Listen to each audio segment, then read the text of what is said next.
नमस्कार दोस्तों, कुछ दिनों के बाद फिर से मैं वीडियो लेकर आपके सामने आ गया। आज मैं बात करूंगा कांग्रेस को लेकर। दोस्तों, भारत में कांग्रेस कुछ बदला हुआ सा लग रहा है। मैं जानता हूं कि आप लोगों में से ज़्यादातर लोग मुझसे मेरे साथ सहमत होंगे कि जो पुराना कांग्रेस यानी हाल ही में पिछले 7-8 साल में या पिछले 10 साल में जो कांग्रेस को हम लोगों ने देखा या देश ने देखा है, जिस कांग्रेस में राहुल गांधी को पप्पू कहते कहते एक उनका जो इमेज उसको बहुत ख़राब कर दिया गया था सुनियोजित तरीके से, प्लान्ड वे से। और कांग्रेस का कोई संगठन नहीं है, कांग्रेस कुछ नहीं कर सकता है, कांग्रेस कोई समस्या अपने अंतरीण जो समस्या है उसको हल करने में नाकाम है, कांग्रेस के सारे नेता छोड़ के जा रहे हैं, अभी कांग्रेस में कोई वापस नहीं आएगा, कांग्रेस कुछ नहीं कर पाएगा, ऐसा एक धारणा आम लोगों में बन गया था। मैं खुद भी देखा कि जब भी कांग्रेस के बारे में किसी से बात करता था वो हंसता था, मजाक करता था और ऐसे ही बोलता था, अरे कांग्रेस तो खत्म हो गया, कांग्रेस अब कभी उठ नहीं पाएगा वापस, कांग्रेस के द्वारा कुछ भी संभव नहीं है, राहुल गांधी पप्पू है, राहुल गांधी खत्म है, उसमें कोई औकात नहीं है कांग्रेस में। ऐसा एक धारणा बन गया था। ऐसे लोग बात करते थे। मैं बहुत लोगों के मुंह से मैं ये सुना। लेकिन अब कांग्रेस की वही कांग्रेस को कुछ बदला सा लग रहा है, बदला हुआ।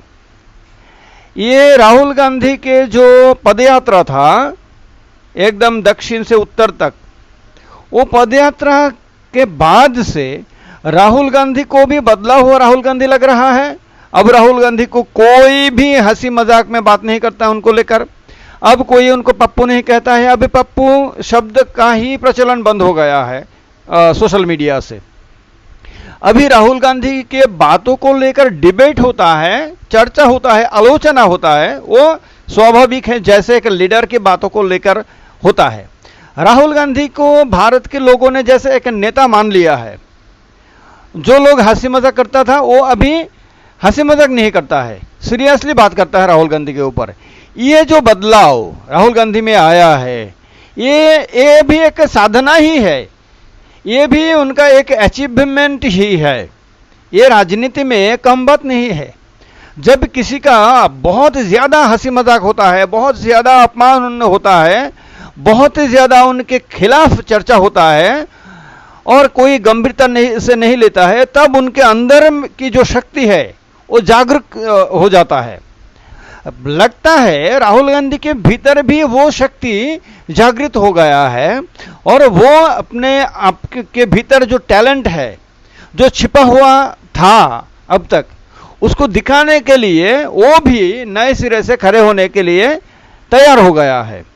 और कर्नाटक की जो चुनाव, कर्नाटक के विधानसभा चुनाव में एक बदलाव हुआ राहुल गांधी को देखा गया। साथ में प्रियंका गांधी की जो भूमिका रहा, दो भाई बहन की जो भूमिका रहा, वो इससे पहले किसी भी चुनाव में नहीं देखा गया था। दो भाई बहन मिलके आम लोगों के साथ ऐसे घुल मिल गए, पूरे कर्नाटक की इधर से उधर ऐसे लोगों में के साथ आंदोलन, इतना परिश्रम, गर्मी के मौसम में इतना पसीना बहाया ऐसे लोगों के साथ, और कोई भी बात ऐसा नहीं कहा जिसको लेकर लोग हंसी मजाक करें। पूरे बात, सारे भाषण को लेकर चर्चा हुआ, गंभीरता के साथ कोई किसी ने आलोचना किया, किसी ने चर्चा किया, लेकिन किसी ने हंसी मजाक करने की कोई सुविधा, मौका नहीं पाया। और देखा गया इन दोनों भाई बहन और पूरे कांग्रेस की जो नेतृत्व है भारत की, या आईसीसी के जो नेतृत्व है, ये पूरे नेतृत्व की जो भूमिका रहा, एक जैसे एक परिवार जैसा, जैसे एक पार्टी जैसा, एक कलेक्टिव परफॉर्मेंस रहा। और इस परफॉर्मेंस का इतना असर हुआ, इतना शक्ति इसमें से निकल के आया कि इस शक्ति के सामने मानो कि जब रिजल्ट आया कि बीजेपी खड़ा ही नहीं हो पाया, ऐसा लगा। मोदी जी जैसे एक बहुत बड़ा इंटरनेशनल फिगर आज के डेट में, ये कोई इनकार नहीं कर सकता कि मोदी जी की जो शख्सियत है, जो चेहरा है, वो खुद एक बहुत बड़ा ब्रांड है। वो सिर्फ भारत में नहीं पूरे विश्व में एक बहुत बड़ा ब्रांड मोदी है, उस मोदी जी भी उनके सामने लगा कि खड़े नहीं हो पाया।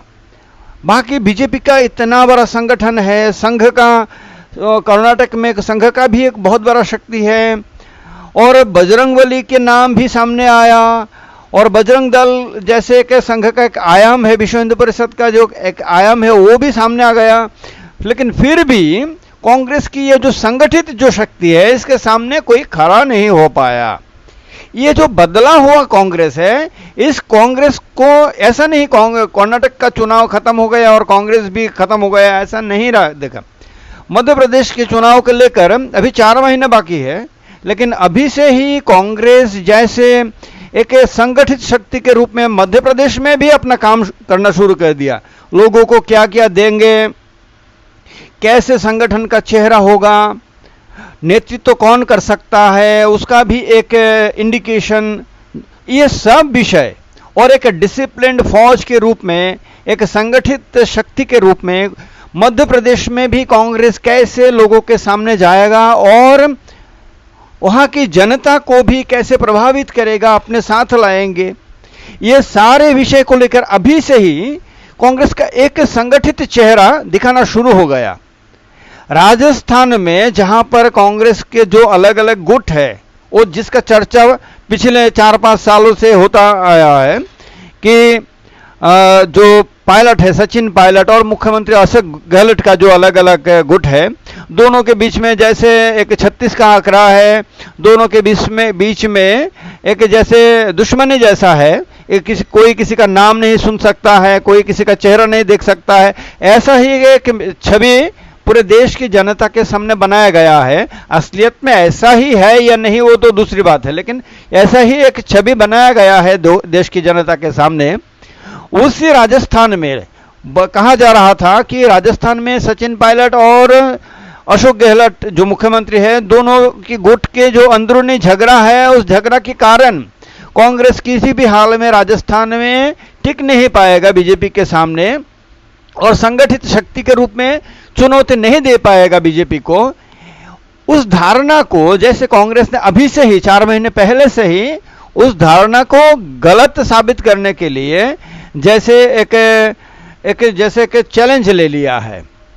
और कल ही ऐसा देखा गया कि कांग्रेस के जो प्रेसिडेंट है मल्लिकार्जुन खड़गे, जिनका बहुत अनुभवी नेता है, बहुत ही बड़ा नेता है, उम्र भी बहुत ज़्यादा है, और सब में जैसे एक बुजुर्ग और एक बहुत ही श्रद्धा का पात्र पूरे कांग्रेस में, एक ऐसा उनका चेहरा है उनके नेतृत्व में। और साथ में राहुल गांधी भी, जिनके हर एक विषय में अभी बहुत ही सीरियस लीडरशिप दिखा जा रहा है, उनका जो एक कलेक्टिव लीडरशिप है, उसमें एक बैठक में भी एक बहुत ही एक सुंदर सा चेहरा निकल के आया कि मीडिया के सामने 2 नेता, अशोक गहलोत हो और सचिन पायलट, दोनों को सामने लाके एक यूनिटी की बात, दोनों मिलके कैसे हाईकमांड के साथ मिलके कैसे चुनाव लड़ेंगे, कैसे कांग्रेस को वहाँ पर जनता के सामने प्रमोट किया जाएगा, प्रोजेक्ट किया जाएगा और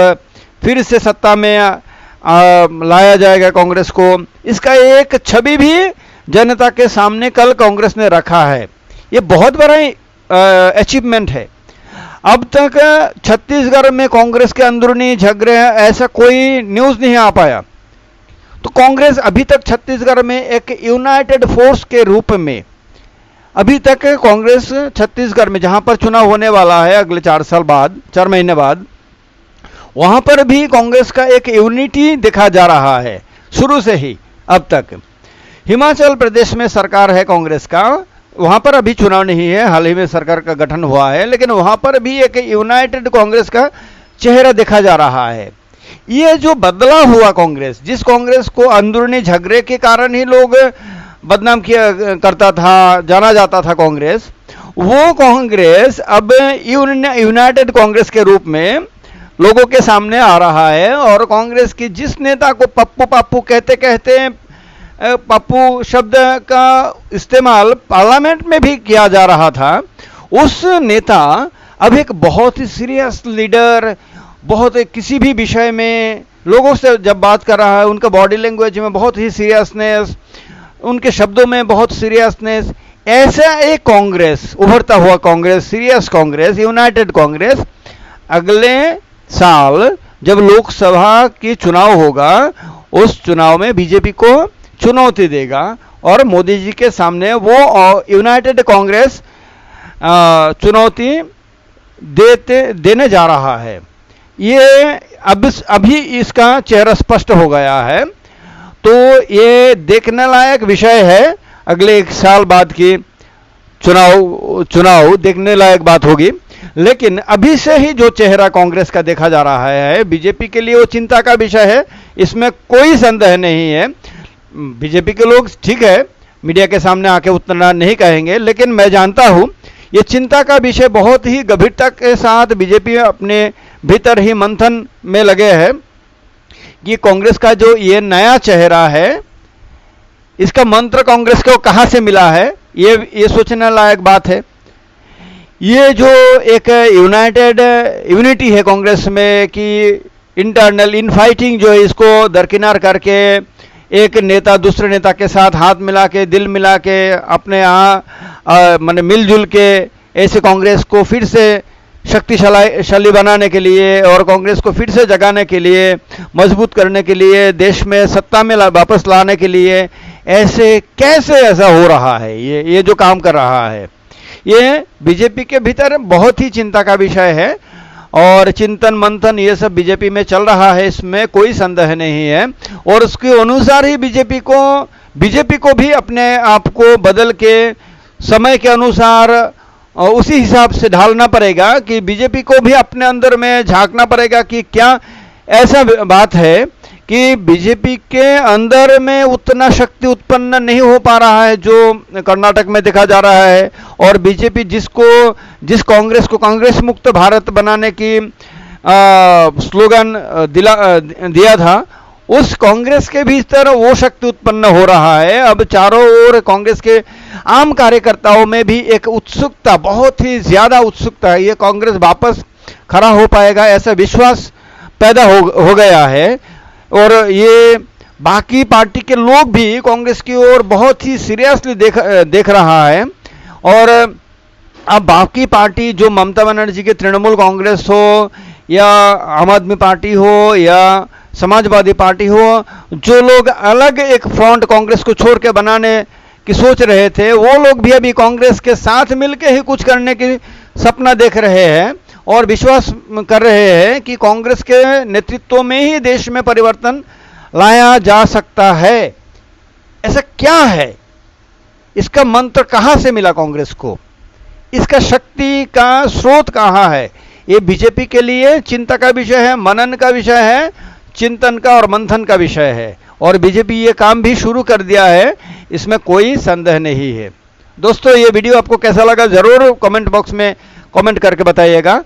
और जो लोग अभी तक मेरे इस YouTube चैनल को सब्सक्राइब नहीं किया है, वो लोग जरूर तुरंत ही YouTube चैनल को सब्सक्राइब कर लीजिएगा, क्योंकि ऐसे ही बहुत ही इंपॉर्टेंट विषय जो किसी भी मीडिया में, किसी भी सोशल मीडिया में, किसी भी चैनल में आपको सुनने को नहीं मिलेगा और जो आपको भी सोचने के लिए मजबूर करेगा, वो ऐसा ही विषय को लेकर मैं वीडियो करता हूं और आपके साथ साझा करता हूं, शेयर करता हूं। इस वीडियो को जरूर आपके दोस्तों के साथ शेयर कीजिएगा, व्हाट्सएप में और मैसेंजर के माध्यम से शेयर कीजिएगा, उनको कहिएगा लाइक करें, शेयर करें और मेरे चैनल को सब्सक्राइब करें, ताकि आप मेरे साथ जुड़े रहे। और आपका जो सुझाव है, मुझे जो विषय को लेकर वीडियो आप देखना चाहते हैं, सुनना चाहते हैं, वो भी मुझे बताइए ज़रूर। मेरा व्हाट्सएप नंबर भी आपको मैं बता दूं, 9436360912। अब फिर से बोल रहा हूं, 9436360912। ये है मेरा व्हाट्सएप नंबर, आप मुझे व्हाट्सएप करके भी सुझाव दे सकते हैं। बहुत बहुत शुभकामना सबके लिए, बहुत बहुत नमस्कार। जय हिंद, वंदे मातरम।